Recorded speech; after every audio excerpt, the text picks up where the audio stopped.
For the past 8 months, I've been working on a first-person shooter called Void Collector. The game revolves around the weapon swapping system, where you control each finger on your hand to make a variety of weapons. For instance, this is a pistol, this is a shotgun, this is a sniper, and this is an uppercut. It's pretty cool. You've also got to manage a bunch of resources. Brain refers to health, and you get a bit back per kill to emphasize aggressive play. The juice meter in the bottom left is drained by using your weaponry, and you'll need to wait for a long recharge if you run out. This encourages you to carefully consider what weapons to use and where. There's also an ever-depleting combo meter, which rewards skilled play, with some extra juice to play with if you can keep it up. Here's a quick rundown of weapons and enemies so you can go in prepared. This is the classic, pretty standard pistol. This is the double barrel, it's a shotgun with knockback, which can be quite handy. This is the Bill Payer, it's a long-range sniper rifle with relatively low damage. This is the Dragon Killer's Punch. It's quite expensive, but the upwards velocity it gives you and your opponents can be quite powerful. This is Fling. It's an AoE projectile bomb that can launch enemies upwards.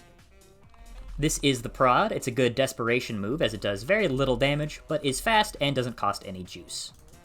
This is the Rock On, a good mobility tool as it gives you an instant burst of momentum. This is the Gimme. It's a quasi-grappling hook that you can use to pull yourself towards enemies.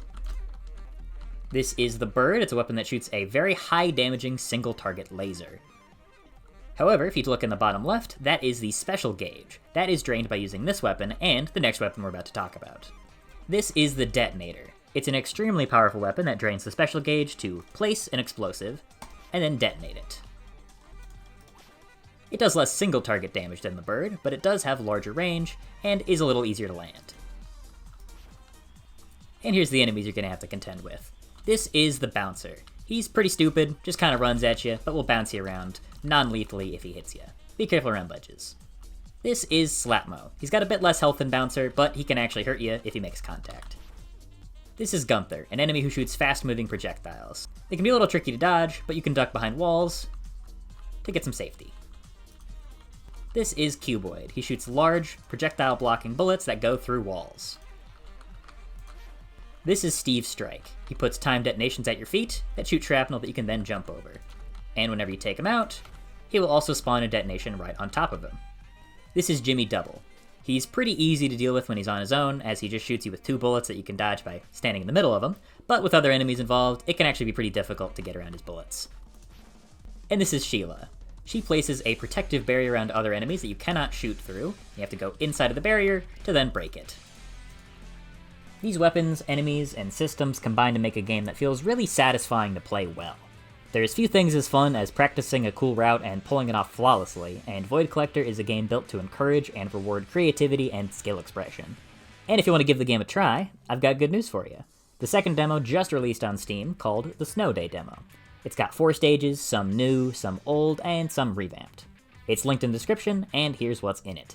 This is the first stage, Climb and Clamber. It's a much different take on Up and Up, the original version of the level. It's a pretty clear-cut example of how I've gotten more comfortable designing for the game's unique control scheme, and it's a better showcase of the game's mechanics and variety than the original version. Here's what I mean. This is the original version of the stage. You go up a ramp, fight a Slapmo, jump across, fight a Cuboid in this narrow hallway, and then jump across, fight another Slapmo, get shot at by 2 Gunthers, head up here, enter this strange arena with a Steve Strike that really doesn't take great advantage of his capabilities, go through here, fight another Slapmo, fight 3 more Gunthers, and then that's the stage. It's not a bad stage, but it is a poor introduction.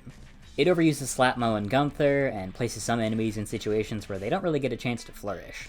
Bouncer doesn't appear, Sheila isn't here, Steve does basically nothing. The revamp is larger, allowing it to properly explore the mechanics more. The floating jellyfish guys, they're named Jeb, are present, which allows the player to use them in a safer level before being tested on them a bit later. Each enemy is used one at a time to allow the player to get comfortable with a bit of a slower pace before ramping up near the end of the stage with a few more challenging levels. And in terms of speedrunning, there's some pretty cool skips you can do. The third level from the original demo, Big Windmill, has received some small changes. It's the stage that I thought had the best sense of flow and resource management from the original, so I kept it as is for the most part. If anything, I brought elements from this stage over to the others to make the world feel more cohesive as a whole. This stage was also shuffled to be the second stage instead of the third. This was to make way for the revamp of 3 buildings, now called Kick the Card Counter. You see, each world after this one has had a unique mini-boss for their third levels. But since I didn't have this idea together until the world was already done, I decided to include them in the 3 buildings rework. Let's take a look at both versions to see what's been improved. The original vision for this stage was fairly simple. It'd start down here, and then give you 3 different paths that you could explore, each one being a little bit different, and allowing you to route the stage in a bunch of different interesting ways. Conceptually great, but there were a few problems in execution.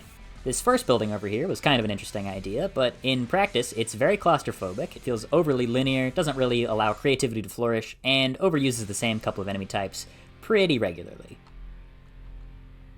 The second building centers around this big ramp gimmick with a bunch of slapmos and a few other enemies, but to be honest, it just really isn't that fun to fight through. The last section is also conceptually cool, trying to run up to this big spire while a bunch of Steve strikes up here try to shoot you, but again, doesn't really take that great advantage of their strengths, and there's only so many ways you can really fight these guys. Although the stage does have this skip in it, which is probably one of my favorites that I had made in the whole game, so I wanted to preserve this in the new version of the stage.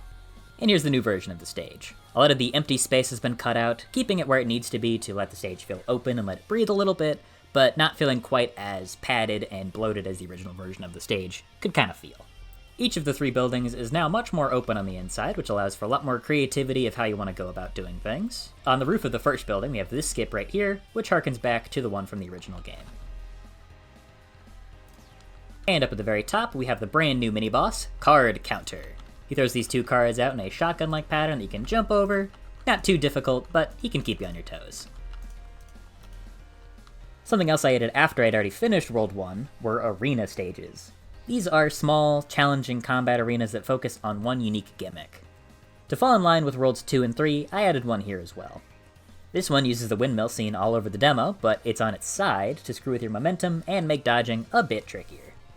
Here's a big change. The unique control scheme is fun, but it's really hard to adjust to and isn't very accessible. So, the new demo features the assisted control scheme, which lets you switch weapons with the scroll wheel, and also gives you access to a weapon wheel. On top of this, you've got 3 difficulty settings to switch between if you want a greater or lesser challenge. Hopefully this lets people who couldn't enjoy the demo previously have more fun on this go-around. And that's the demo. You can go for some tricky time trials and find memorabilia hidden in each stage to learn more about the backstory. If you ask me, it's a pretty fun time. And while I've got you here, I'd like to thank you for checking out my game and channel. I started at 20 subs back in May, and the growth and support has just been wonderful to see.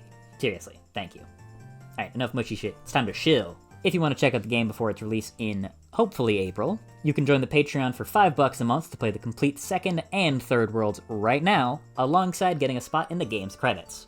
I've also got cool t-shirts for sale if you're looking for something to spend that Christmas cash on, linked in the description. Like the video if you liked it, subscribe if you wanna, and as always, thank you very much for watching. Have a great holiday season, everybody.